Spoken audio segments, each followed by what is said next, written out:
more I play Shadow Warrior, the more I like it.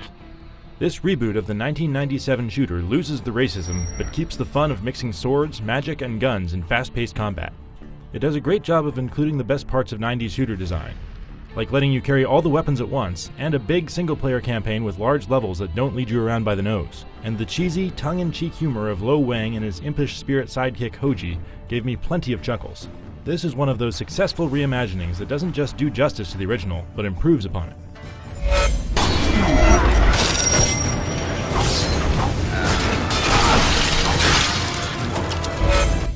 Graphically, Shadow Warrior is just okay.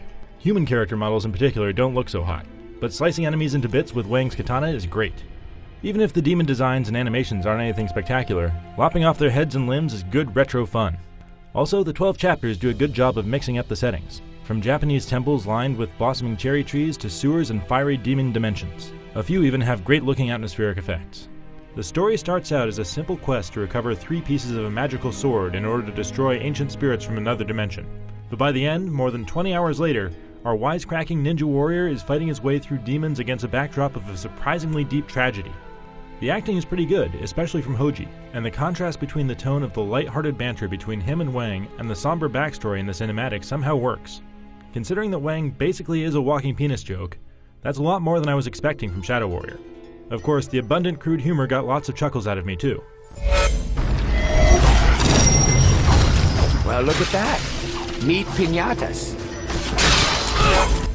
Swordplay starts out as simple melee slashing, but becomes much more interesting when you unlock Wang's more advanced moves. Stringing a few of these together feels pretty badass. I have mixed feelings about the controls, which use a double tap of a direction button followed by a click to activate a power.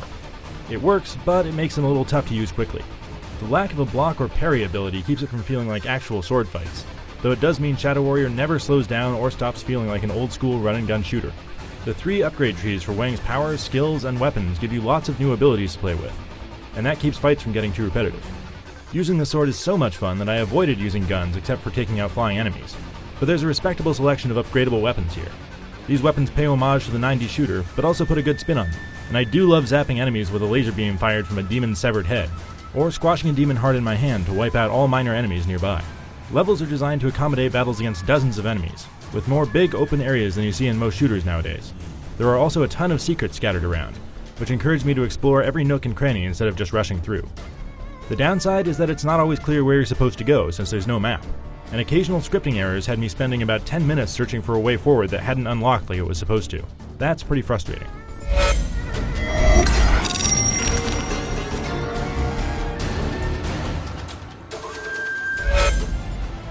Shadow Warrior is more than an homage to an old game. It's a great single-player shooter, with lots of content and a well-done melee combat system. Its graphics don't really impress, but it makes up a lot of ground with a fun attitude and goofy, crude humor that make Lo Wang one of the most enjoyable shooter protagonists in recent years. Oh, and it has a demon bunny. You'll find everything you need to know about Shadow Warrior at IGN.